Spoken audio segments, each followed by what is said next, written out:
Olá querida irmã, paz do Senhor Jesus Cristo, você que de algum lugar do Brasil e do mundo, se junta-me agora para o estudo de mais uma das nossas lições de jovens deste primeiro trimestre do ano 2026. Nas igrejas que utilizam o currículo de educação cristã da editora CPAD, estamos estudando o seguinte tema geral em nossas classes de jovens: Plano perfeito, a salvação da humanidade, a mensagem central das Escrituras. Aqui está a capa desta bonita revista, comentada pelo pastor Marcelo Oliveira.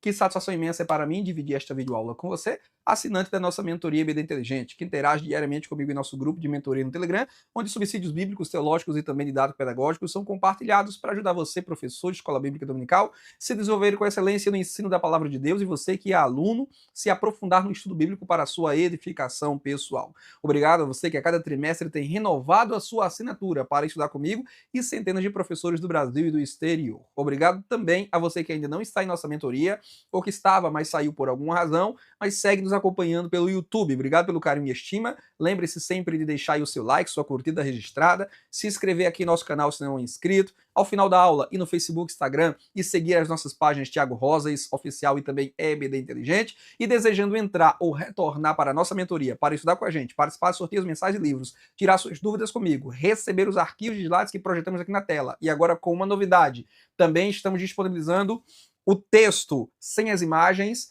em formato PDF para você baixar e imprimir e usar aí como um roteiro para as suas aulas ou para o seu estudo particular, se assim desejar. Os nossos mentorados têm esse bônus a partir desta lição 8, que estaremos a estudar aqui. Além do arquivo de slides, estamos compartilhando o arquivo de texto, apenas com texto, o mesmo texto que vai nos nossos slides, só que agora em um formato que você pode imprimir com facilidade, de forma mais econômica, para você ter aí um material de consulta, com espaço adequado para as suas próprias anotações, e assim você poder ter um material a mais para o seu preparo nas aulas. Vem para a nossa mentoria, vem estudar com a gente, participar de sorteios, mensagens, livros, ter acesso a materiais que disponibilizamos para ajudar a organizar, dinamizar e divulgar a sua EBD local. Combinado?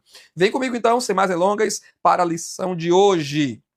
Estamos divulgando com um pequeno atraso a lição essa semana, devido ao feriado prolongado de carnaval, viagens, agendas que estávamos cumprindo, mas não é sem tempo. Lição 8, intitulada A Eleição na Salvação. Esse trimestre é um trimestre sobre soteriologia, que é a doutrina da salvação, e estamos vendo vários aspectos da salvação. Chegamos a esse aspecto que é a eleição. Vem comigo entender que assunto é esse, que tema é esse, e como poder desenvolver esse assunto biblicamente. Nesta oitava lição, trataremos de um assunto que vem sendo muito debatido ao longo dos séculos: a eleição na e para a salvação. De um lado você tem aí os calvinistas, do outro você tem os arminianos, que pelo menos há 5 séculos, desde a Reforma Protestante, divergem quanto à interpretação dessa doutrina que é bíblica, viu, irmãos? Não se pode negar que a Bíblia fala de eleição e dos eleitos de Deus. Se você pegar aí sua Bíbliazinha digital no celular e lá no sistema de busca escrever eleição e colocar para pesquisar, ou então eleitos, ou então escolhidos, ou então o verbo escolheu, todos estes termos na língua grega têm a ver com a doutrina da eleição. Língua grega é a língua que foi escrita oficialmente o Novo Testamento, originalmente o Novo Testamento. Então, a Bíblia Sagrada fala sobre eleição. Agora, o que a eleição significa é o X da questão. Por isso, ao menos esses dois grupos divergem há 5 séculos sobre qual é o significado bíblico de eleição. Os calvinistas dizem que a eleição é incondicional.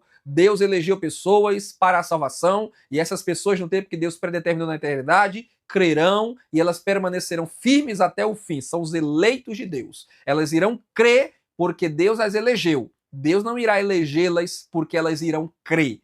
Elas creem como consequência da eleição e da predeterminação divina que está sobre elas.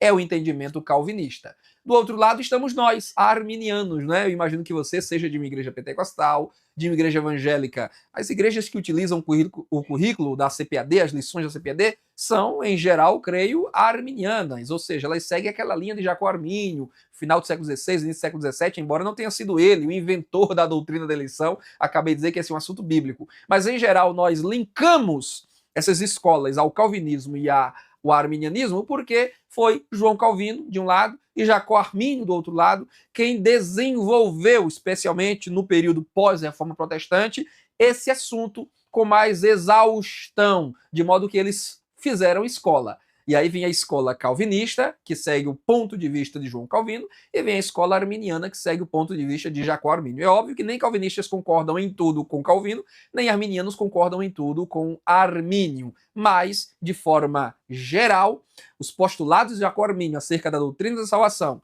em especial no ponto da eleição, são defendidos até hoje pelas igrejas chamadas arminianas. Nossa abordagem seguirá, obviamente, a posição arminiana, como eu deixo claro aí, embora nem no decorrer da lição, nem na nossa aula aqui hoje, nos nossos slides, a gente vai ficar citando o nome de teólogos, tá, irmãos? Vocês vão perceber que nós vamos fazer uma exposição bíblica. Eu poderia até trazer, né? Eu já ministrei aulas aí durante um ano sobre teologia arminiana em nossa igreja. O primeiro livro que eu escrevi, A Mensagem da Cruz, foi fruto desse nosso empenho, né, na defesa da doutrina arminiana, também da doutrina pentecostal, mas nós não vamos fazer isso aqui.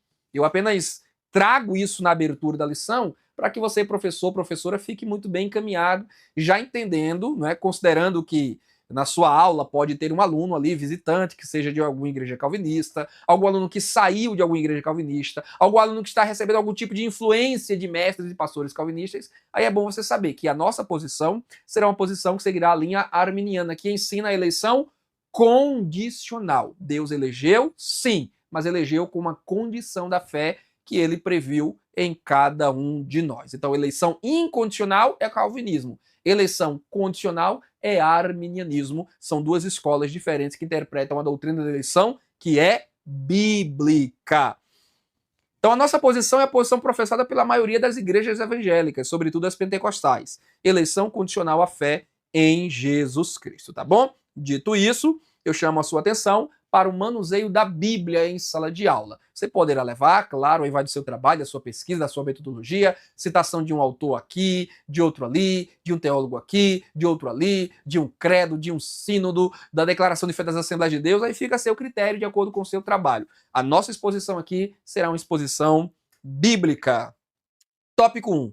O conceito bíblico de eleição. Apesar de estar intitulado o conceito bíblico de eleição, eu senti que na revista propriamente faltou, né, aquele ponto conceitual, onde o comentarista explica o que é eleição. A eleição significa isso, isso e isso, de acordo com esse termo original na Bíblia Sagrada, de acordo com essas passagens. Infelizmente, o comentarista não fez isso. Então, esse tópico traz um título, mas que não é desenvolvido a contento no decorrer do tópico. Então, eu tento ajustar para trazer esse conceito de forma mais objetiva, mais clara, mais direta, para que desde a abertura você, professor, professora, possa apresentar aos seus alunos o conceito de eleição, que é um conceito simples. Ainda que seja um assunto, por vezes, intricado e complexo, temos que ter a humildade para admitir isso, né? Aliás, a lição de adultos dessa semana tem um ponto complexo e também a lição de jovens tem a sua complexidade. Agora, o conceito de eleição propriamente é um conceito simples. É o que eu trago aí, ó. Eleição como parte do plano redentor de Deus, é o primeiro ponto. Aí eu digo, eleição significa escolha. E eleitos são os escolhidos. Por isso que, a depender da versão bíblica que você use, ora pode aparecer a palavra eleição ou a palavra escolha. Ora pode aparecer a palavra eleitos ou a palavra escolhidos. Mas se você fizer ali uma busca no texto original grego, quem usa, por exemplo, um aplicativo com a concordância de James Strong, que inclusive foi um teólogo arminiano, que atribuiu para cada palavra do Novo Testamento grego um número, e aí ele fez uma lista explicando cada um desses termos de acordo com o número atribuído, você vai lá então na sua Bíblia, clica no númerozinho em cima da palavra escolhidos, eleitos, escolheu ou elegeu, você clica lá, aí você vai para a palavrinha, para o verbete na língua grega, e você vai encontrar esses dois verbetes. O termo eklog, que é eleição, e o termo eklekton, que é o plural de eleito, os eleitos ou escolhidos. Olha só, dentre a humanidade caída, todos caíram, todos pecaram, né? Paulo diz, todos pecaram e destituídos estão da glória de Deus. Então, dentre a humanidade caída, entregue ao pecado, Deus, em amor, nunca percamos de vista, né, que a salvação pende do amor de Deus, da graça, da bondade, da misericórdia de Deus, decidiu escolher muitos para a salvação. Deus decidiu escolher muitos para a salvação. Ah, isso aqui é calvinismo. Não. Parece, mas não é. Acompanhe o raciocínio completo, acompanhe o texto completo, porque é o que eu acabei de dizer. Eleição é um assunto bíblico. Você sabe que até hoje tem gente que pensa que eleição é assunto dos calvinistas, né? Mas não, eleição é um ensino bíblico, é o que eu acabei de dizer. Pesquisa na tua Bíblia digital para tu ver se tu não encontra. Encontra na nossa própria lição, o texto base, Efésios capítulo 1, está lá, né? Fomos eleitos, fomos escolhidos por Deus. Esse é um assunto bíblico. Aí tem gente que quando você está conceituando, ele já pensa logo, isso é calvinismo. Por quê? Porque não tem afinidade com o assunto, não estudou o assunto. Eleição, os calvinistas têm o seu entendimento, nós temos o nosso. Quando eu digo que Deus decidiu escolher muitos para a salvação, os arminianos também podem admitir isso. Desde que, faça-se a ressalva. Não incondicionalmente. Aí sim seria calvinismo. Seria dizer, Deus escolheu incondicionalmente algumas pessoas para a salvação. Mas dizer que Deus escolheu pessoas para a salvação condicionalmente, com a condição da fé genuína, isso sim é o que a Bíblia afirma, é o que a Bíblia declara. Deus escolheu salvar todos? Não, Deus não escolheu salvar todos. A salvação é oferecida a todos, mas no fundo Deus não vai salvar todos, porque Deus não quer salvar todos sem critério. Deus não quer salvar todos sem condição. Isso quem prega é o universalismo, tá, irmãos? Tem o calvinismo que diz que Deus quer salvar alguns, e a esses alguns que Deus quer salvar, Deus vai salvar incondicionalmente porque os elegeu. Eles irão crer, eles irão atender ao chamado irresistível de Deus, porque Deus predeterminou salvar alguns. Os arminianos dizem, Deus deseja salvar o mundo inteiro, oferece a salvação genuinamente ao mundo inteiro, mas ele sabe que nem todo mundo irá responder. Tanto é que Jesus disse, a porta larga, muitos são os que passam por ela. Então Deus sabe que muitos, talvez até a maioria, não irá responder. Mas ele escolhe alguns, muitos para a salvação, mas não de forma incondicional, não de forma aleatória, não como um déspota, um ditador, um tirano que diz, esse aqui eu quero salvar, esse aqui eu não quero. Esse aqui eu quero não sair, esse aqui não quero. Deus não faz assim. Deus ele quer salvar a todos, irá salvar a muitos. Por quê? Porque ele estabeleceu uma condição que muitos, não todos, irão atender. Crer em Jesus Cristo, o seu Filho, para serem salvos. Esses que creem são os escolhidos. Quando Jesus diz muitos são chamados, mas poucos escolhidos, é para dizer justamente isso. O chamado é universal, se estende a todos. Mas poucos são escolhidos. Por que poucos são escolhidos? Porque Deus só quer salvar poucos? Porque o amor de Deus é para poucos? Não, é porque poucos vão atender ao chamado de Deus com fé, com obediência. Mas esses poucos que atenderem com fé e obediência o chamado de Deus, esses são os que Deus escolhe, são os que Deus separa dentre a maioria para serem seus e para herdarem a vida eterna. Então, o conceito de eleição é um conceito simples. Escolha, mas escolha incondicional? Não. Escolha sem critérios? Não. Escolha determinista, fatalista, porque eu quero esse e é esse ponto final e eu vou arrastá-lo para mim? Não. É uma escolha condicional. Condicional a quê? A fé que o homem precisa depositar no Filho de Deus.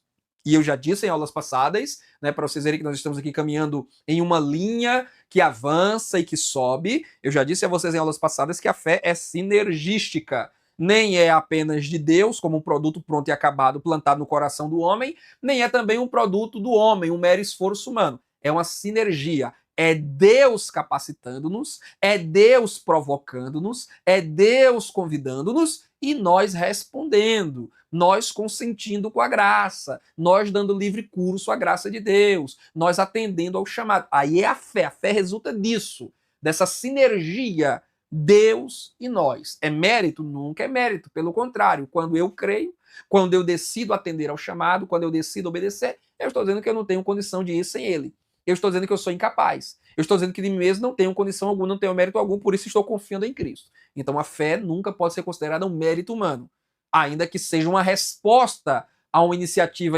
divina. Mas é uma resposta, não um trabalho, não um esforço pessoal. Então a escolha divina tem um critério, uma condição. É algo que eu também senti falta nessa lição. Foi o comentarista dedicar um ponto para falar sobre a fé como condição para a eleição. Ele fala assim, de forma espalhada, sem muita objetividade. Tem um assunto que ele até repete na lição, que é a questão do chamado para a santidade. Eu acho que ele poderia ter economizado essa repetição desnecessária e ter aproveitado melhor um ponto da lição para falar sobre a fé como condição para a eleição, o que é um assunto tão importante, tão crucial para a nossa teologia arminiana, tá bom? Mas está então conceituado para vocês e está aí dito que a eleição é parte do plano redentor de Deus, porque Deus podia ter virado as costas para a humanidade caída, podia ter renegado o seu amor para os pecadores que se afastaram de sua presença, mas ele decidiu vir até nós. Ele decidiu provocar-nos, chamar-nos, apelar ao nosso coração para a salvação. E aqueles que respondem, esses são então contados entre os eleitos de Deus. Tá bom, meus irmãos? Então tá aí.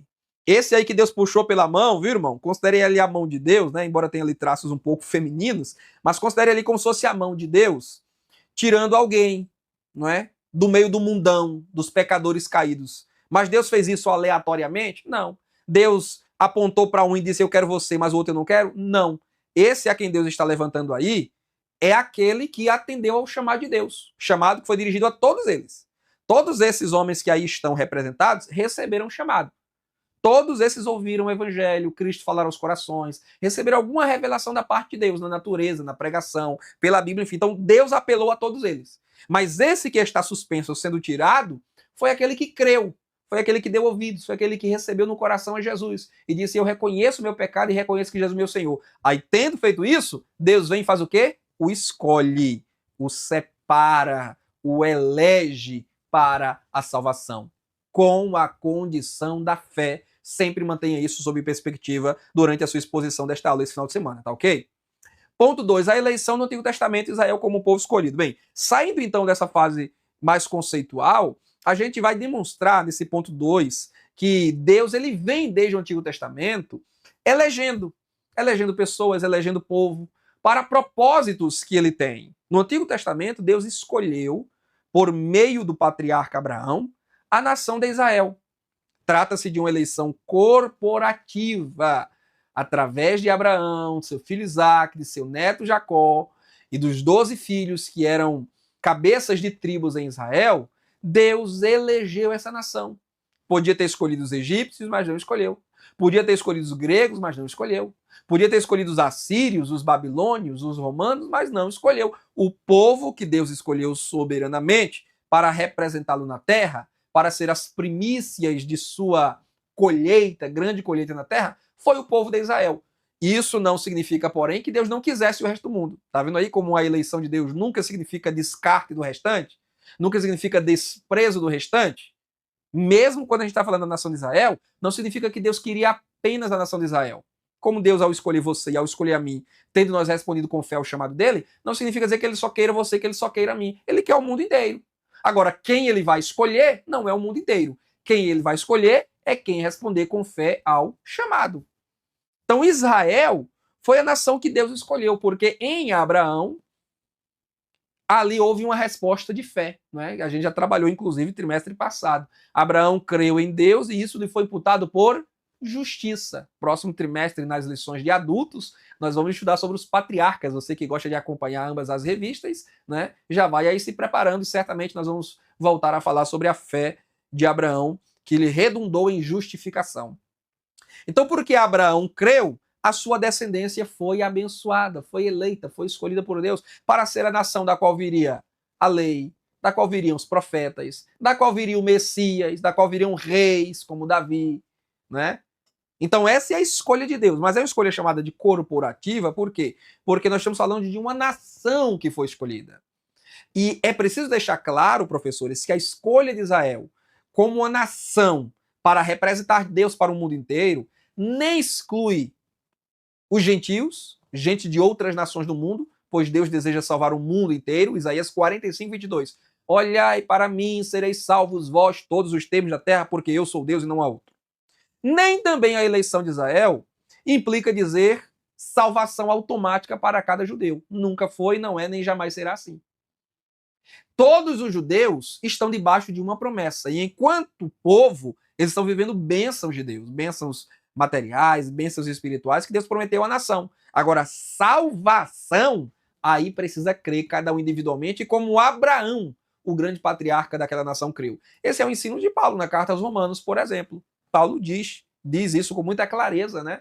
Que o judeu que não crê, ele não tem vantagem alguma. O judeu desobediente não tem vantagem alguma, não é porque tem um sangue de Abraão. Jesus disse para os judeus que não criam nele: se não credes que eu sou, morrereis em seus pecados. Então, a eleição corporativa, isso é, a eleição do corpo, da coletividade, do povo, da nação, não garante salvação individual para todos os judeus. Há propósitos de Deus para a nação de Israel que já foram cumpridos, há propósitos para a nação de Israel que serão cumpridos no futuro, porque os propósitos de Deus para Israel como nação não deixaram de existir, não caíram.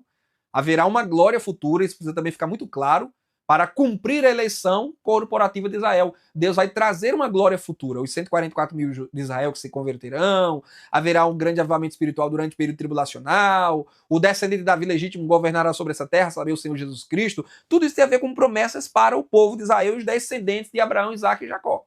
Então são promessas que permanecem de pé. Mas para a salvação, o judeu precisa crer. Então, Israel deveria ser uma nação santa, exemplar para o mundo gentil. Deuteronômio 14, versículo 12, o apóstolo Moisés foi um apóstolo ao seu modo, né, um desbravador. Mas o profeta Moisés, ele deixa muito claro, né, que Deus escolheu para ser uma propriedade peculiar, para ser uma nação santa, para representá-lo na terra. Porém, como nação, ainda que a gente tenha grandes ícones da fé genuína em Israel, sobretudo os profetas, alguns reis piedosos, Davi e seus descendentes, escribas também, como Esdras, entre outros, mas, como nação, Israel falhou. Por isso o Reino Norte foi destruído, por isso o Reino Sul foi destruído, né? Porque falhou em seu propósito. Mas a eleição de Deus, como diz Paulo aos Romanos, ela é irrevogável, ela permanece sobre a nação, porque é uma eleição corporativa. Terceiro ponto, a eleição do Novo Testamento. A igreja como povo eleito em Cristo. Aqui mantém-se a ideia de eleição corporativa também, embora eu vá dizer mais adiante que há um aspecto também individual da eleição, no sentido da igreja, da salvação para a vida eterna, viu, irmãos? Mas antes, vamos lá por parte. Sob a nova aliança, baseada no sangue de Cristo, Deus escolheu para si um novo povo. Olha aí, sempre baseado em Cristo. Deus escolheu para si um novo povo. Agora sem barreiras étnicas e geográficas, porque a escolha de Israel, ela delimita a barreiras étnicas. Todos que não fossem judeus são considerados gentios, pagãos. E Israel se assentou na terra prometida, tem lá os limites geográficos de Israel até hoje. Mas o novo povo escolhido por Deus não tem barreira étnica. Não tem barreira geográfica. Quais são os muros da igreja? Qual é o limite geográfico da igreja? Não existe. A igreja é constituída de todos os que creem em Jesus em todo o mundo. O judeu que crê em Jesus, ele é, além de judeu, e de ter parte nas promessas de Deus para os judeus, ele tem também parte nas promessas de Deus para o povo de Deus, a igreja do Novo Testamento.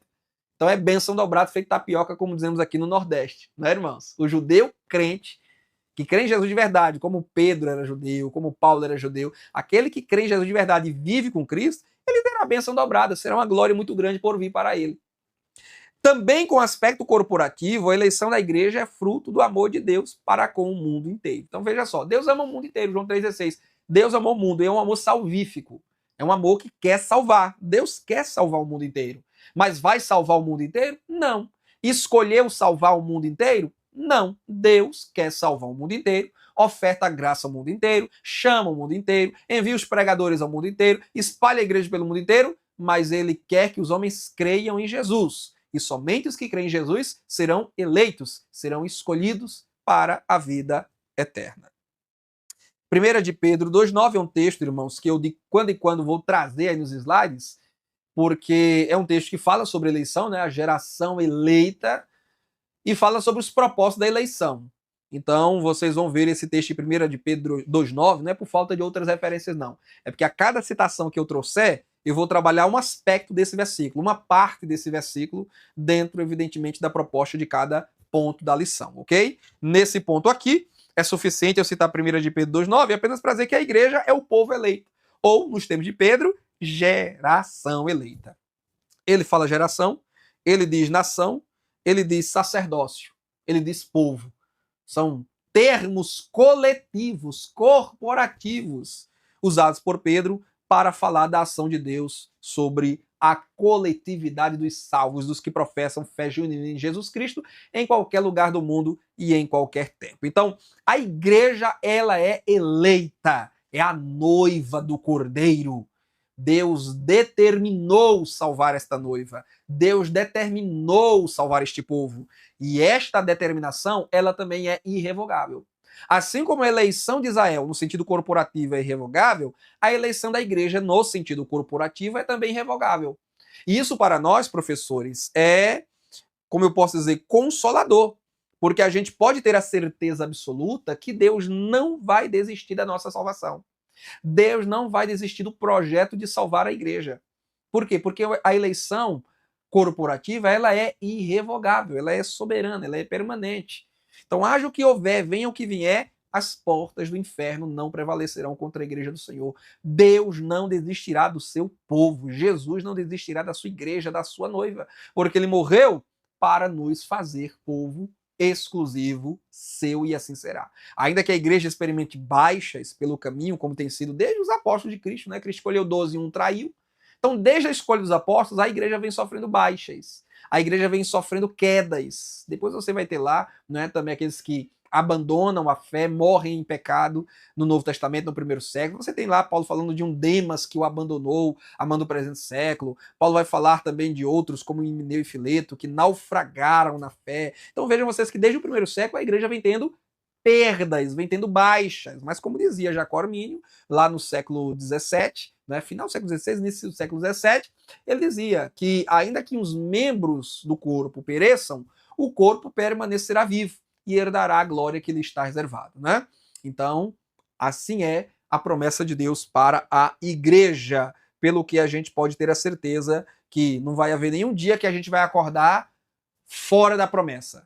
Deus desistiu, Deus não quer mais saber da gente, Deus não, a gente é muito teimoso, esse povo é muito difícil, Deus nos abandonou, não quer mais negócio com a gente.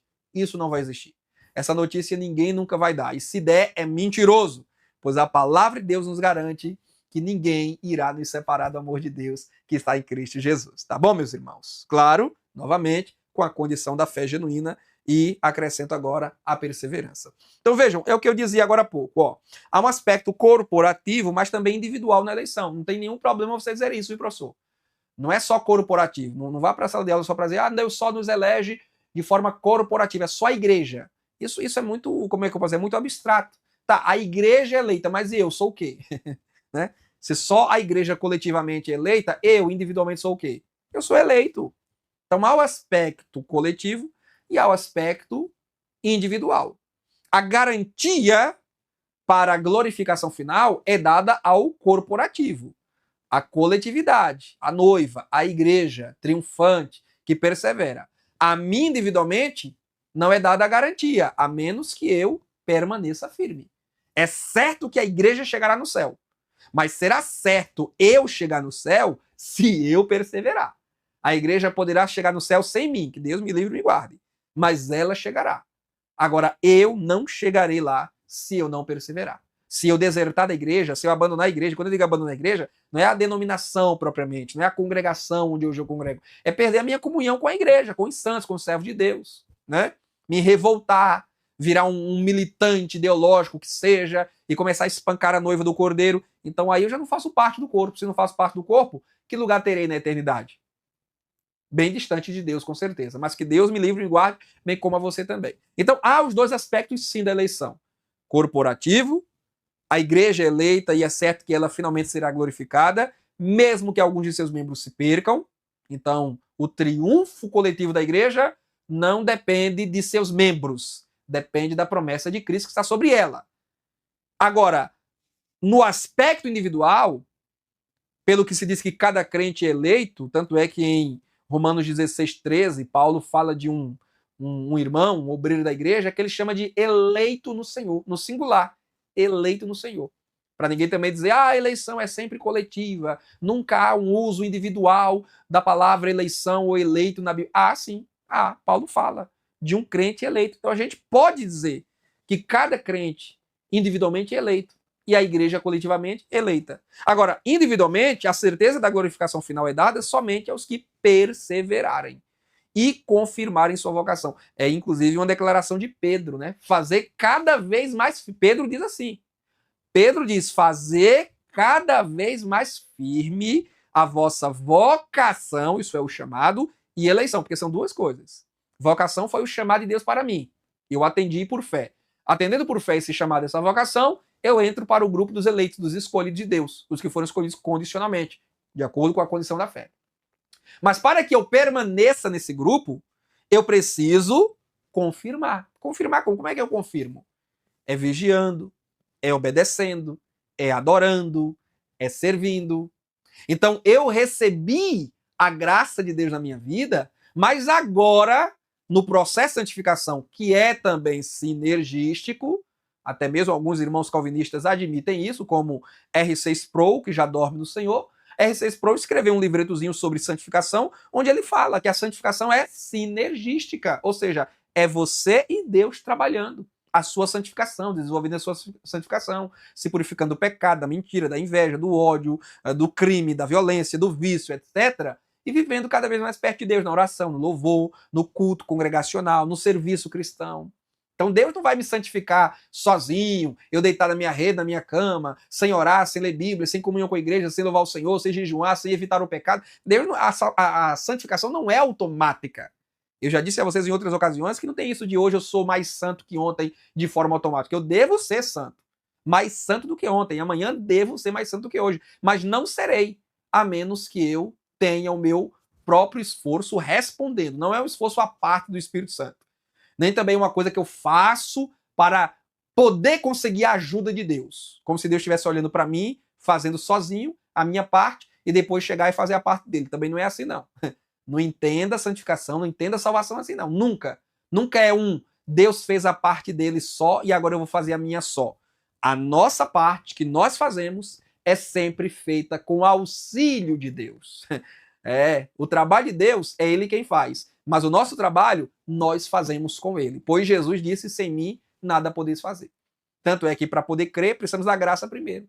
Para obedecer, precisamos de uma direção primeiro. Para fazer acontecer, precisamos do poder de Deus em nós primeiro. Então vejam vocês que até mesmo para a gente obedecer, a gente precisa da graça de Deus, da força de Deus, da misericórdia de Deus, da sabedoria de Deus, da unção de Deus, da direção de Deus. Então mesmo quando fazemos o que se chama de nossa parte, não é nossa parte sozinhos. Como se Deus fosse agora um espectador. Como se Deus tivesse feito a parte dele e disse, pronto, agora eu vou ficar olhando tu fazer a tua parte. Não é assim, não.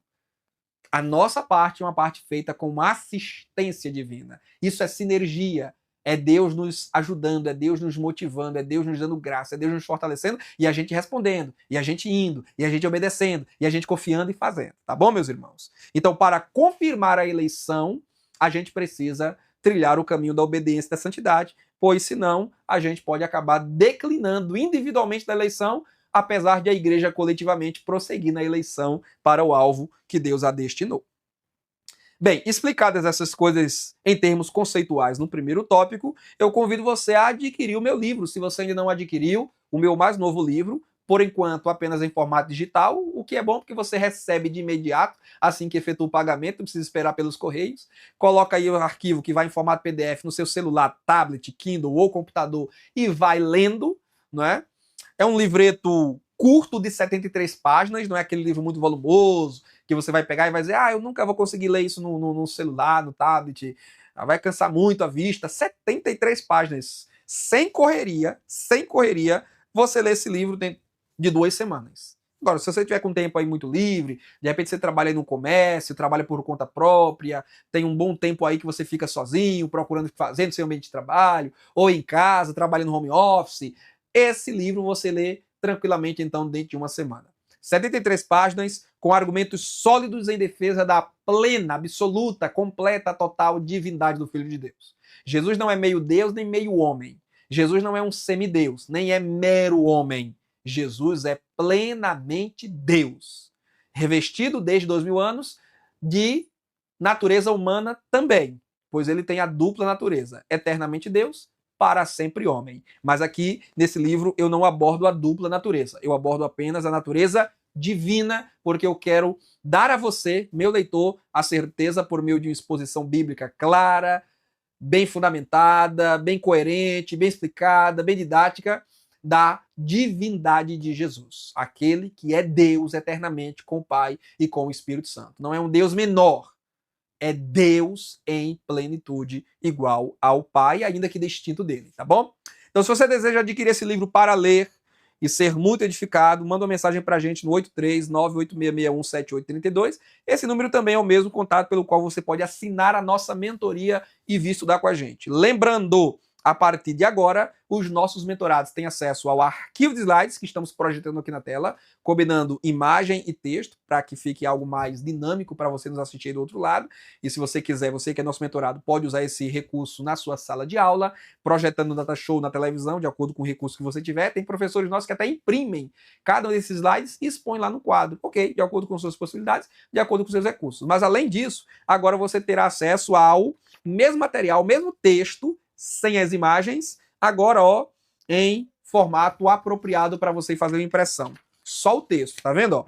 Então você vai agora poder baixar lá em nosso grupo de mentoria no Telegram. Era um pedido de mentorados nossos terem esse material como um esboço, né, uma apostila. E a minha dica para você é, vai baixando tudo isso. Eu vou ver a possibilidade de disponibilizar das 7 lições anteriores também, para que você possa baixar todos e ir juntando. Nunca descarte não, junte, porque aqui tem espaço. Eu deixei um espaço grande aqui de 5 centímetros na margem lateral direita de cada página para você fazer suas próprias anotações também, né? Porque o professor tem que escrever também. E aí você vai juntar tudo isso aqui. No final do trimestre você tem um material muito bom de consulta que você vai fazer o quê? Manda encadernar, colocar uma capa, um espiral bem bacaninho e você vai guardando. Isso aqui vai servir de material de consulta para você depois, você que prega, você que ensina, você que dá palestra. Lá na frente, quando a gente voltar a estudar uma lição sobre esses assuntos, porque acontece, né, das lições de 2 em 2, 3 em 3, 4 em 4 anos, enfim, se repetirem, aí você vai ter um material de consulta interessantíssimo, que poderá, inclusive, ser usado por você depois, para você, né, fazer a sua própria produção de um livro. De repente você queira escrever um livro, sente Deus no coração de escrever um livro, mas você precisa ter subsídio, você precisa ter repertório. Como é que você vai ter repertório se você não adquire obras? Se você não adquire livros? Se você não escreve, se você não tem textos, né? Então você quer ter repertório? Vai guardando tudo isso aí, tá bom? Então, são dicas que eu deixo aqui para você, mas é um bônus a mais, tá bom? O texto que vai aqui não tem nenhum conteúdo a mais em relação aos slides. É o mesmo texto, tá bom? Apenas formatado, ajustado para uma impressão facilitada e econômica sem as imagens. Muito bem. Vamos então para o próximo tópico desta nossa lição. A eleição bíblica fundamentada em Jesus. Primeiro ponto desse tópico, Jesus, o eleito de Deus, o Cordeiro escolhido. Olha só. É curioso, professores, porque atenção, a lição não fala sobre isso, eu também não vou me detalhar aqui, mas a lição fala sobre Israel como povo eleito, a igreja como nação ou geração eleita, os crentes individualmente como eleitos, fala sobre Jesus como o eleito escolhido de Deus, né? Aquele que o Pai predeterminou para ser nosso Salvador. Mas a Bíblia também fala sobre anjos eleitos. Eu queria que você pesquisasse sobre isso. Anjos eleitos. É uma atividade que, inclusive, você pode aí sugerir aos seus alunos antes da aula. Eu sei que já está bem em cima, você pode, né, aproveitar o sábado para isso. Ou para desenvolver durante a semana seguinte, pós-aula. Galerinha, pesquisem aí sobre anjos eleitos na Bíblia Sagrada. O que essa expressão significa? Vou dar só uma dica. Foi um apóstolo quem falou sobre esse assunto. Ele não explica, ele não detalha, mas você pode ir para os comentários bíblicos, fazer uma pesquisa e conjecturar. O que significa anjos eleitos? A gente está falando aqui de igreja eleita, de povo eleito, de crente eleito, e agora do filho eleito. Mas e os anjos eleitos? O que são? Não vou discutir aqui, deixo como dica para você, professor, professora, né, aguçar a curiosidade e estimular o espírito de investigação em seus alunos. Combinado? Trabalhar com jovem tem que ser um negócio dinâmico. O Filho de Deus é o eleito, com E maiúsculo, aquele que o Pai escolheu na eternidade para ser salvador dos que creem. Irmão Tiago, a Bíblia diz que Jesus é eleito? Não diz exatamente assim. Jesus é eleito. Jesus é o filho eleito, não diz assim. Mas olha o que é que Pedro diz, e veja se não é a mesma coisa. Primeira carta de Pedro 2, versículos 4 e 6. Ele diz 2 vezes que Jesus é pedra eleita e preciosa. Inclusive a palavra eleita e o adjetivo eleita é a mesma, usada pelo apóstolo Paulo para falar de crentes eleitos. Então Jesus é retratado por Pedro como aquela pedra fundamental, aquela pedra angular que os construtores judeus desprezaram, mas que é uma pedra preciosa, pedra que dá sustentação à grande construção de Deus nesta terra, a saber, a igreja. Então, Cristo é tratado como eleito. Desde a fundação do mundo, o Filho já estava designado para ser nosso Salvador. Você se lembra que eu disse aqui em aulas passadas? Que nunca existiu essa história de Deus consultando os anjos. Quem pode ir? Quem quer salvar o mundo? Eu amei o mundo, precisamos de um Salvador. Quem pode ir? Eu disse para vocês que essa conversa não existiu, que Deus nunca rifou a nossa salvação, Deus nunca abriu concurso para Salvador no céu. O Filho sempre foi o designado. O Filho sempre foi o eleito, porque tudo foi feito por ele e para ele. Então ele mesmo veio redimir a obra que foi feita por ele e para ele. Jesus é o dono do mundo. Jesus é o Senhor do mundo e ele, sendo o Senhor, se fez servo para salvar os esmoléus desta terra, os miseráveis desta terra e dar-lhes herança eterna junto a ele, herança da qual somente ele é digno e merecedor. Então Jesus é o cordeiro que foi morto desde a fundação do mundo, como diz Apocalipse 13:8. O que significa dizer que desde a criação do mundo, Jesus já estava designado. Alguém já disse que antes de Deus dizer haja luz, ele disse haja cruz. Porque ele sabia que o homem ia pecar, mas sabendo que o homem ia pecar, ele se antecipou. E estabeleceu Jesus como cordeiro, que ofereceria, mediante seu próprio sangue, a propiciação pelos nossos pecados. Por isso, em Atos 4:12, Pedro diz que não há outro nome dado entre os homens pelo qual importa que sejamos salvos. Somente o nome de Jesus. Então, Jesus é o cordeiro escolhido. Jesus é o eleito de Deus. Foi a Trindade quem deliberou acerca do Filho para ser nosso Salvador. Jesus não foi uma última opção diante da recusa dos anjos. Ah, porque os anjos não quiseram vir, os anjos se acovardaram, então Jesus entrou em ação e disse, tá bom, já que ninguém vai, eu vou. Não, isso nunca aconteceu. Sempre foi ele, nenhum outro nome jamais foi cogitado. E quem quer que insista em dizer isso, tem que apresentar a prova bíblica. E não adianta trazer Isaías 6, eu já disse, não adianta trazer Isaías 6 para cá. Ah, quem enviarei, quem é de por nós? Olha aí, Deus perguntando quem não quer ser o Salvador. Você leu direitinho o texto? Esse texto não é Deus perguntando quem quer ser Salvador, quem quer salvar o mundo. É um chamado para a missão, para a pregação, para a proclamação. Por isso que quem respondeu lá não foi o Messias, quem respondeu lá foi Isaías. E Isaías não é meu Salvador, não é seu Salvador. Então não é de salvação ali. Ali é de proclamação. E nós também, a exemplo de Isaías, estamos recebendo esse mesmo chamado hoje. A quem enviarei, quem é de por nós, e devemos, assim como aquele profeta, responder, eis-me aqui, envia-me a mim. Até porque no final dessa lição, o último tópico, a gente vai falar que nós fomos eleitos com uma missão. Mas vamos por parte. Ponto 2, a eleição em Cristo. Todos os crentes são eleitos nele. A eleição ocorre em Cristo. No texto básico que está aí na sua revista, é até um texto longo, né? Em Efésios capítulo 1, mas o versículo 4 em especial é dito que Deus, desde antes da fundação do mundo, nos elegeu nele. Nele quem? Em Cristo. Porque o contexto ali está falando de Cristo, está falando do Filho. Então nós fomos eleitos em Jesus. Não fomos eleitos à parte de Cristo.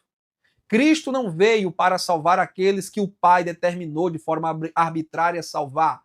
Não, aqueles que o Pai irá salvar porque eles creram em Jesus. Então é Jesus primeiro e a fé depois, e depois a eleição.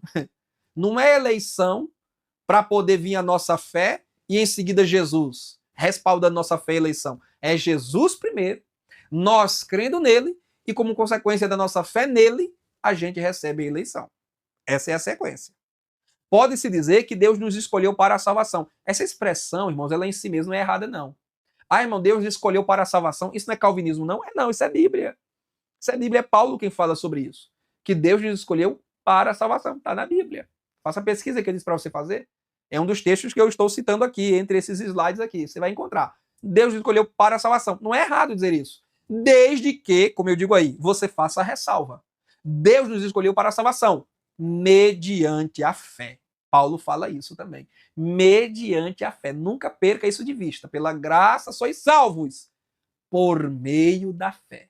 Deus amou o mundo de tal maneira que enviou seu Filho unigênito para que todo aquele que nele crê não pereça, mas tenha vida eterna. Crê no Senhor Jesus Cristo. Atos 16:31. Paulo falando para o carcereiro, né, o agente penitenciário lá em Filipos. Crê no Senhor Jesus e serás salvo. Então a fé é a condição. Deus não elege ninguém à parte da fé. E aí é que está o erro dos nossos irmãos calvinistas. Eles dizerem que Deus elegeu, não levando nada em conta, a não ser seus desígnios secretos, ocultos, como ensinava João Calvino nas Institutas, volume 3º, ali entre os capítulos 21 e 28. Calvino diz que não havia nada em nós, nem mesmo a fé, quando Deus nos escolheu. Ele nos escolheu de acordo com seus desígnios soberanos, secretos, ocultos, não revelados. E porque ele nos escolheu, aí ele resolveu nos dar fé. E a gente vai crer de forma irresistível. Então esse é o argumento calvinista, mas não é o nosso argumento. Deus, para nos escolher, ele primeiro viu a fé em nós, fé depositada no seu Filho. Porque não há eleição sem a fé. Pela graça sois salvos por meio da fé. Nos escolheu desde a fundação do mundo para a salvação mediante a fé. Então a fé é o instrumento para poder sermos contados entre os eleitos de Deus. Eleitos porque creem, não para crerem. Olha aí. Somos eleitos para a salvação? Sim, porque a escolha é para a salvação mesmo. Deus escolheu para nos fazer salvos aqui, e se perseverarmos, recebemos a salvação finalmente, com a glorificação. Mas essa eleição levou em conta a fé depositada no Filho de Deus. Por isso, eleitos porque creem, e não para crerem. Assim, os que creem são contados entre os eleitos. Irmão Tiago, eu puxei o asterisco porque algum aluno mais esperto poderá perguntar assim, mas a Bíblia fala sobre a fé dos eleitos. Então somente os eleitos têm fé. Isso não significa, não é o que Paulo está dizendo nem aí nem em lugar nenhum, que os eleitos receberão fé.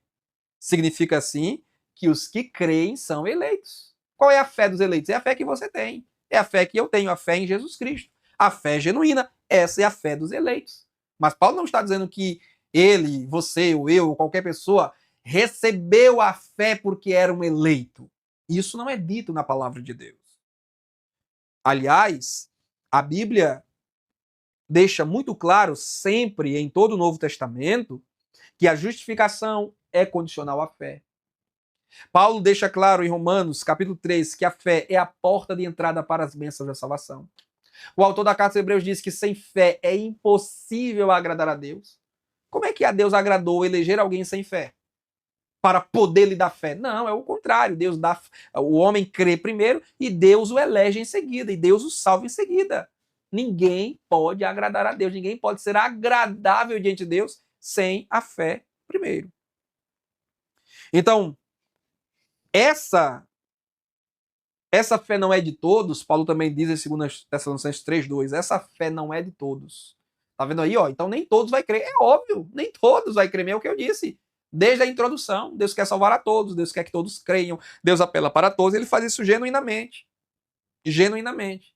Não é só como diz lá o meu irmão calvinista, não, Deus também chama a todos, né? Porque o calvinista vai dizer, o chamado é universal, mas somente os eleitos responderão. Não, não é assim que nós cremos. O chamado é universal, os que creem responderão, virão, e porque creem, serão eleitos. Não é que só os eleitos responderão. Os que creem serão eleitos. Serão contados entre os escolhidos de Deus. Mas a eleição não foi desde a fundação do mundo? Aí eu trago aqui a explicação. Não é desde a fundação do mundo ou antes da fundação do mundo? Algumas vezes a Bíblia fala desde a fundação do mundo, outras falam antes da fundação do mundo. Pedro diz que fomos eleitos segundo a presciência de Deus Pai, o que sugere uma eleição feita na eternidade. Paulo diz que Deus nos escolheu em Cristo antes da fundação do mundo, Efésios 1:4, e que Deus nos escolheu desde o princípio. Ora, esses textos todos não parecem sugerir que a eleição é anterior à fé? Não necessariamente. Esses textos, eles podem significar, que Deus na eternidade previu, por isso, segundo a presciência, o conhecimento prévio de Deus. Paulo em Romanos também fala sobre isso, né, em seus próprios termos. Ele diz, os que dantes conheceu, a esses predestinou. Os que dantes conheceu. Então isso pode falar o quê? Que Deus na eternidade previu, ele conheceu nossa fé. E com base nessa fé que ele previu, nos elegeu. Mas perceba que a fé continua aí, baseando a eleição. Não se perde de vista a condição prévia da fé. Ou também esses textos, falando de eternidade, no princípio, antes da fundação do mundo, ou desde a fundação do mundo, pode significar então somente que o plano de salvação, que inclui a nossa eleição, já estava traçado na eternidade. Ou seja, não é que Deus lá na eternidade disse, eu estou hoje determinando salvar Tiago Silva Rosas, e eu já nasci debaixo, então, da predeterminação da salvação, da eleição. Não. Essas palavras todas que apontam para a eternidade podem significar apenas que Deus, na eternidade, traçou o plano de salvação, e de fato foi traçado lá, o Cordeiro foi morto desde a fundação do mundo. Isso não significa dizer literalmente que Jesus tinha sido morto na fundação do mundo. Ele foi morto 2000 anos atrás. Da mesma forma, a eleição. Não quer dizer que eu fui eleito de fato, literalmente, antes da fundação do mundo, mas quer dizer que, assim como um cordeiro morto desde a fundação do mundo, o plano da salvação já estava traçado lá. E esse plano de salvação incluía a eleição. Ou seja, quando Deus determinou salvar os pecadores, Deus determinou que iria eleger, que iria escolher muitos para ele. Muitos de acordo com a fé no Filho de Deus. Aí agora, no tempo, a eleição vem e acontece. Quando? Quando você crê em Jesus. Quando eu creio em Jesus. Então, tudo bem. A gente pode imaginar que Deus, na eternidade, elegeu-nos, mas considerando a fé que ele previu, porque Deus vê o passado, presente e futuro com perfeição, então ele viu a nossa fé, porque viu a nossa fé, nos elegeu, ou pode significar que a eleição, ou seja, a escolha mediante a fé no Filho de Deus, era um critério que já estava estabelecido na eternidade e que foi usado, então, para a nossa escolha quando, em nosso tempo, decidimos crer em Jesus. Seja como for, meus irmãos, pela perspectiva que nós adotamos aqui, que nós seguimos, repito, a perspectiva arminiana, nenhum desses textos precisa significar que Deus predeterminou uns para serem salvos de forma irresistível, de forma incondicional. Não precisa ser levado nessa interpretação. É a interpretação calvinista, nós respeitamos, evidentemente, mas não é a única interpretação, nem necessariamente é a interpretação mais correta. Existem outras possibilidades desses textos serem interpretados de forma análoga aos textos que falam sobre a escolha de Jesus para ser nosso Salvador desde a fundação do mundo. Então, o plano estava traçado lá, mas executado quando? No tempo, na história. Então, assim também é a nossa eleição. Seja como for, Deus não escolheu arbitrariamente nenhum de nós. Seja como for, Deus não recusa salvação a nenhum ser humano. Todos são chamados à salvação e Deus quer genuinamente que todos os homens sejam salvos e cheguem ao pleno conhecimento da verdade. É o que o apóstolo Paulo registra em 1 Timóteo 2,4, porque Cristo se deu em resgate por todos, é o que ele diz no versículo 6. Então essa é a doutrina bíblica apostólica, defendida pela igreja em sua maioria ao longo dos séculos. Portanto, a eleição é bíblica, sim, mas é condicional à fé. Dito isso, a gente avança então para o próximo ponto, que é a eleição em Cristo, uma eleição com propósito. Aqui eu vou ser bem sucinto, porque o comentarista é um pouco repetitivo agora. Esse assunto sobre o propósito da eleição volta no último tópico, para o qual já iremos, então não vou me demorar muito aqui. A princípio eu quero apenas dizer assim, nossa eleição, isto é, o ato de Deus nos escolher, tem um propósito fundamental. Está lá também no texto de Efésios 1,4. Paulo diz que nós fomos eleitos, escolhidos para sermos santos e irrepreensíveis. No próximo tópico, o comentarista vai falar sobre santidade e vai falar sobre a missão. Aqui eu já antecipo o tema santidade. Por isso, no próximo tópico, eu vou dar o pulo do gato e não vou voltar a comentar sobre a santificação como um propósito da eleição, porque já antecipo aqui.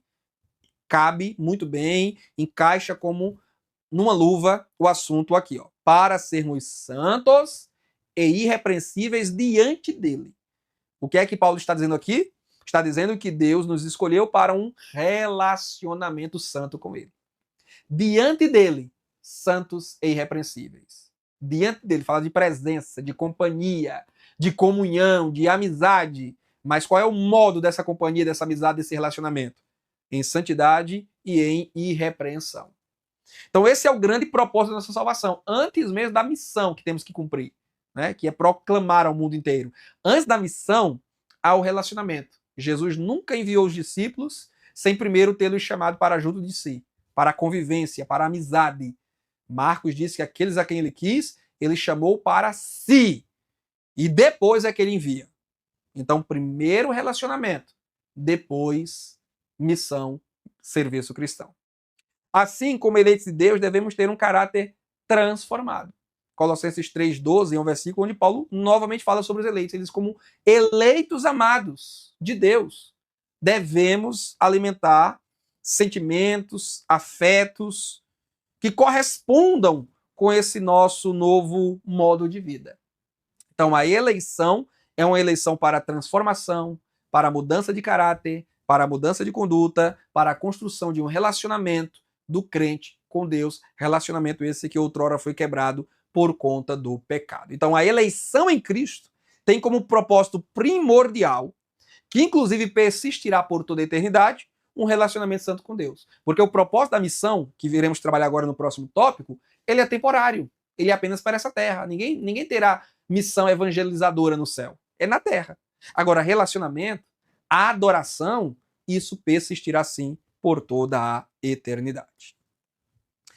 Fim do segundo tópico, iremos para o terceiro e último, implicações da eleição bíblica. Então, o primeiro tópico foi sobre conceitos. Esse segundo tópico do qual acabamos de sair foi uma abordagem mais teológica sobre como funciona a eleição. E agora esse último tópico, implicações práticas, né? Qual o propósito, os propósitos da eleição. Já trabalhamos um, que é o relacionamento com Deus, a adoração, e agora a eleição e o propósito global, a missão de proclamar as boas novas. Aí a gente vai para aquele texto de Pedro, que eu disse a vocês, que a gente está sempre citando aqui, mas cada citação que fizéssemos, traríamos uma nova nuance. É propósito da eleição sermos o que Israel falhou em ser. Aí eu transcrevo o versículo de Pedro. Geração eleita, sacerdócio real, nação santa. Pesquisa no Antigo Testamento. Pesquisa para você ver se esses mesmos predicativos não foram usados para Israel.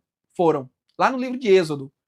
Essas qualidades eram qualidades de Israel, mas Israel falhou. Então agora está sobre a igreja. Geração eleita, sacerdócio real, nação santa, povo de propriedade exclusiva de Deus, a fim, ou com o propósito de proclamar as virtudes daquele que o chamou das trevas para a sua maravilhosa luz. Portanto, está claro nesse versículo que a missão ou o propósito global da nossa eleição é proclamar as boas novas, é falar de Cristo, é testemunhar do evangelho ao mundo inteiro. Como Jesus disse em Atos 1:8, ser-me-eis testemunhas em Jerusalém, Judeia, Samaria e até os confins da terra. Como ele disse em Marcos 16, ide por todo mundo, pregar o evangelho a toda criatura. Como ele disse em Mateus, ide fazer discípulos de todas as nações.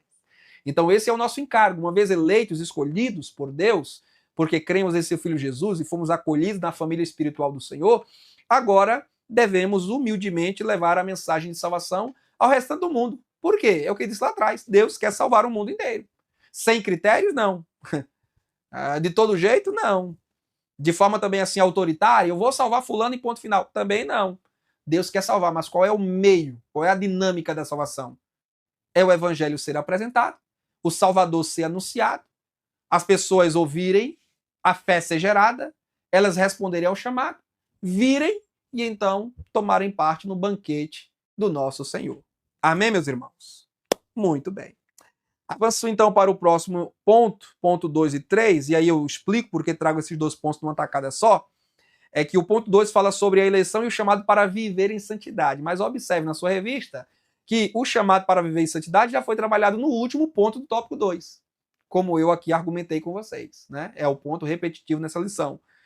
Então, eu vou trabalhar aqui o terceiro ponto, que é a eleição e o chamado para o serviço no reino. Já falamos sobre santidade, já falamos sobre relacionamento, já falamos sobre missão, agora sobre serviço cristão. A missão é serviço cristão também, né, irmãos?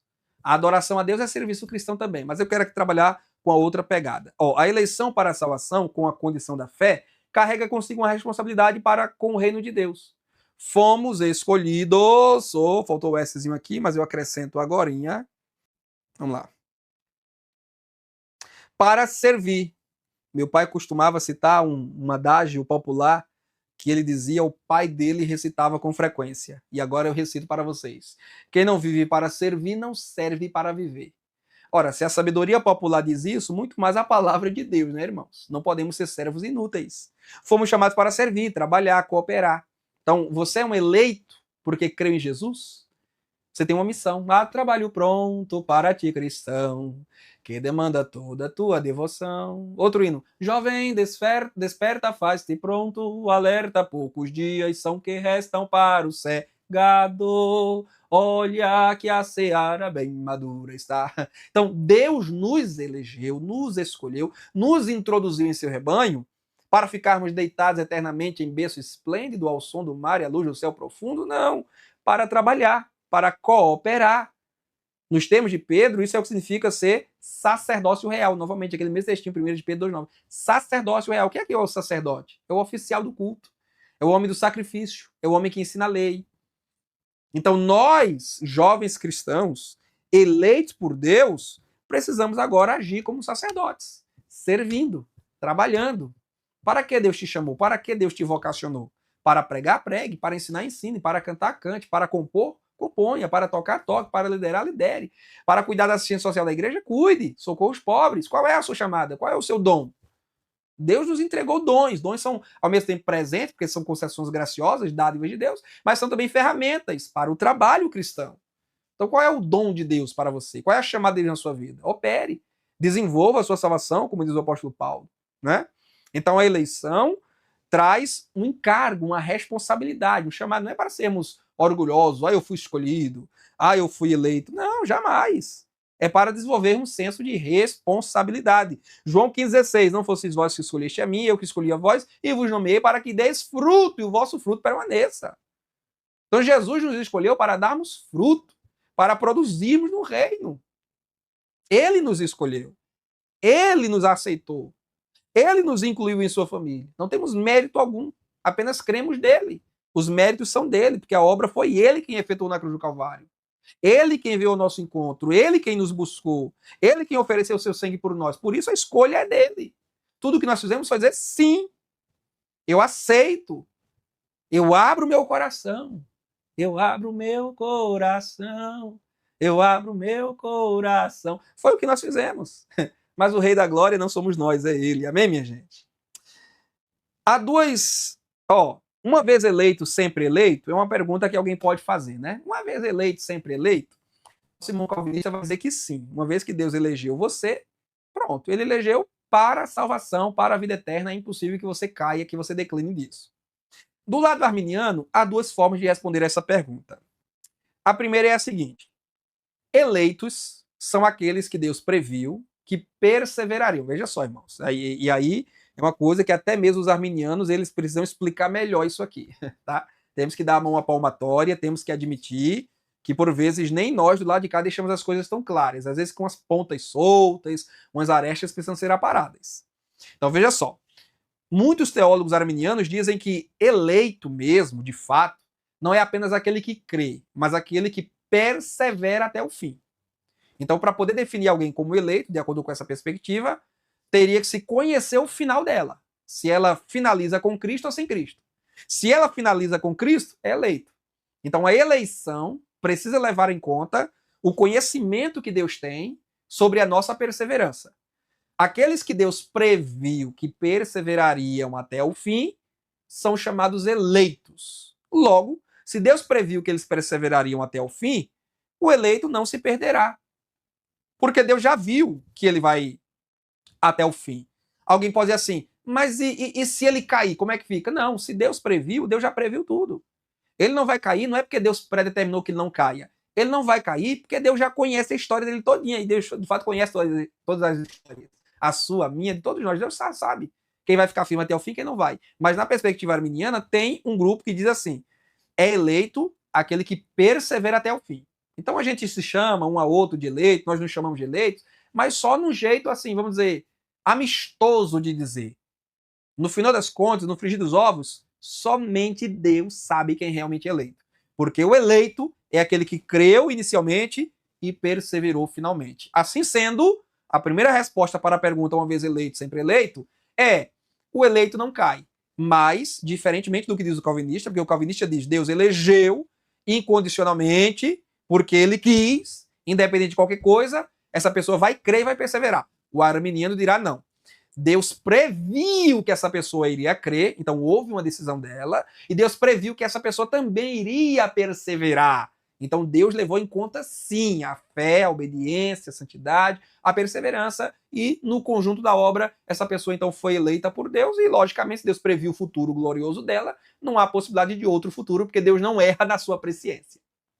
Uma segunda resposta é a seguinte: a palavra eleitos descreve todos os crentes, não apenas aqueles que creem e perseveram até o fim, mas todos os que creem, perseverando ou não, uma vez que creram, são chamados de eleitos, escolhidos por Deus para a salvação com base na fé que eles demonstraram. Porém, esses eleitos, nesse sentido, podem sim deixar de ser eleitos se abandonarem a fé cristã. Nesse caso, considera-se um único grupo, que pode ser chamado de salvos ou de eleitos. Olha só, na primeira resposta, o teólogo, o crente que diz, não, eleito é aquele que persevera até o fim. Então, naturalmente, quem admite isso precisa separar salvos e eleitos. Haveria dois grupos, então, que eu coloco aí na primeira resposta. Dois grupos.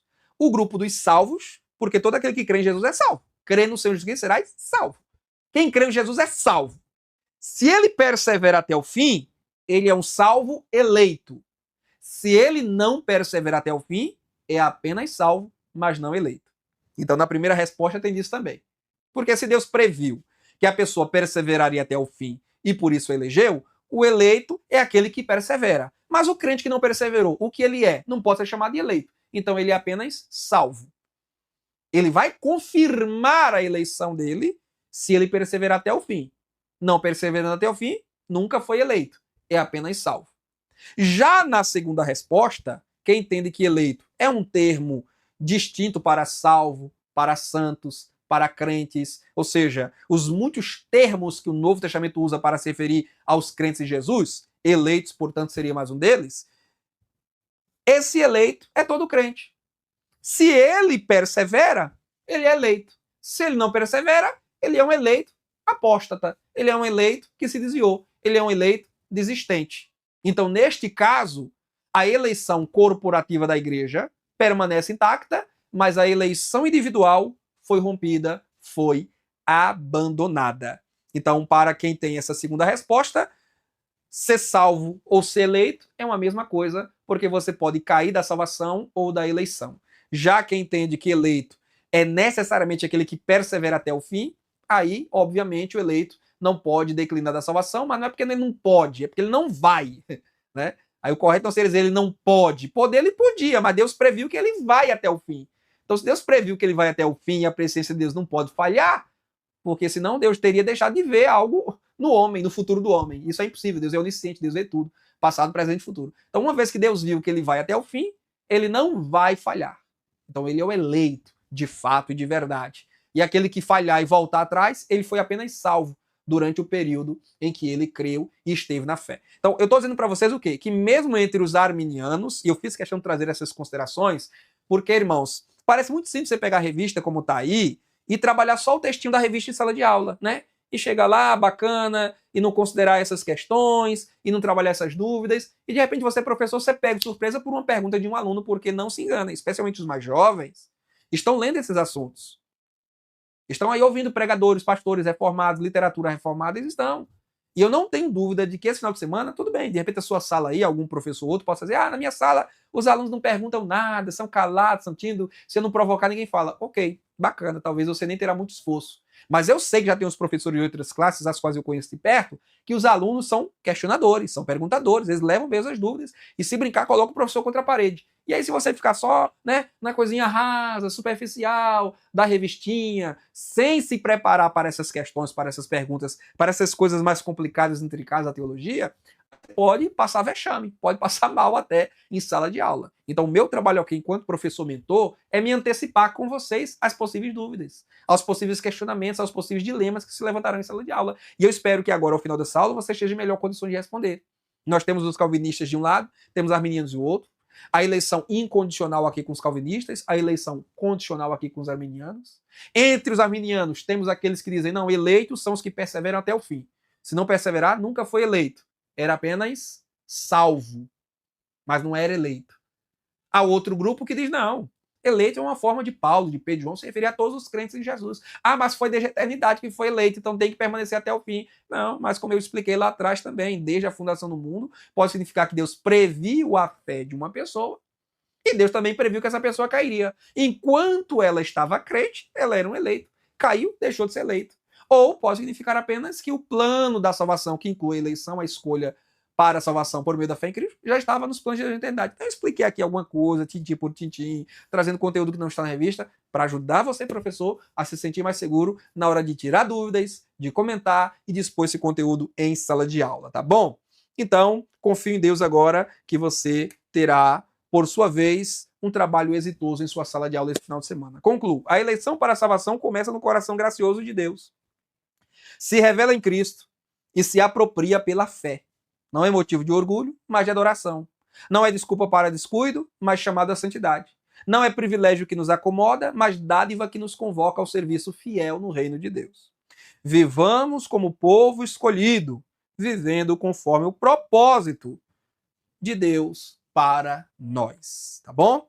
Obrigado então pela sua audiência. Se você não está em nossa mentoria e quiser vir estudar com a gente, tirar suas dúvidas, essa semana ainda, nesse sábado, nós vamos fazer sorteios de livros entre os nossos mentorados. Você pode concorrer se você fizer aí a sua assinatura para a nossa mentoria agora mesmo. Temos 3 planos, você escolhe o plano trimestral, R$ 50 apenas. Você vai estudar 3 meses corridos comigo. Não é até o final desse trimestre, não, é 3 meses corridos. Você conta, por exemplo, agora 21 de fevereiro. Aí você vai estudar comigo até 21 de maio. 3 meses. Temos o plano semestral a R$ 80 e temos o plano anual a R$ 150. Fica mais barato do que você ficar pagando a cada trimestre. Porque se você for pagar a cada trimestre, um ano você vai pagar R$ 200, que são 4 vezes 50. 4 trimestres vezes 50, R$ 200. Se você pagar logo de uma vez o plano anual, portanto, para estudar 12 meses comigo, você economiza R$ 50, você ganha um trimestre. É a nossa forma de abençoar você, tá bom? Você vai pagar 150 ao invés de 200. E todos esses valores, o plano trimestral, semestral, anual, você pode parcelar no cartão de crédito com um pequeno acréscimo de juros que não vai lhe enforcar, tá bom? Nem eu vou ficar mais rico, nem você vai ficar mais pobre com este valor. É apenas para você honrar o nosso trabalho, pois o que estamos oferecendo em nossa mentoria é fruto de trabalho, de muitas horas acordado, lendo, conferindo a coisa com a outra, escrevendo, preparando slide, interagindo lá no grupo, tirando dúvidas, preparando as leituras diárias para vocês. E agora, como se eu tivesse pouco trabalho, ainda estou preparando uma apostila, né? Usando esse texto, o mesmo texto, é o mesmo conteúdo, não é outro não, é o mesmo conteúdo dos slides, sendo que agora num modo mais econômico para você baixar, imprimir, ler e usar como roteiro sem as imagens, tá bom? Tudo isso é para ajudar você a se desenvolver com excelência. Então você não quer ter tanto trabalho? Eu tive o trabalho por você. E aí o trabalhador é digno do seu salário. Concorda comigo? Palavras de Jesus e também do apóstolo Paulo. Ore comigo. Pai de bondade e de misericórdia, estamos agradecidos a Ti por mais um conteúdo que pudemos entregar. Abençoe meus irmãos professores do outro lado que acompanharam essa videoaula. Ajude-os a compreender esse assunto e falarem da maravilhosa salvação aos seus alunos esse final de semana. Abençoe a juventude evangélica brasileira, em nome de Jesus. Amém. Grande abraço, Deus abençoe a todos. Até a próxima aula, querendo o Senhor nosso Deus. Tchau.